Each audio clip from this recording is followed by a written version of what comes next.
खूप वर्षापासून बघितलेलं एक स्वप्न होतं. एक ना एक दिवस पूर्ण होईल असं वाटलं होतं. पण आई शपथ, आज ते स्वप्न पूर्ण होतं.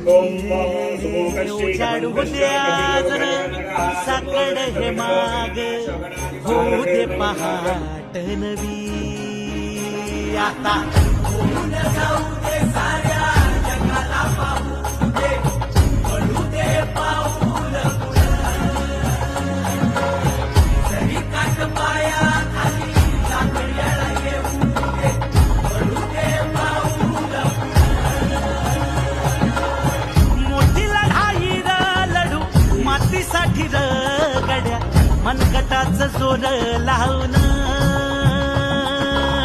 दाटला जरी अंधार एकजूट होऊ आज दिवा देऊ तेज धावलं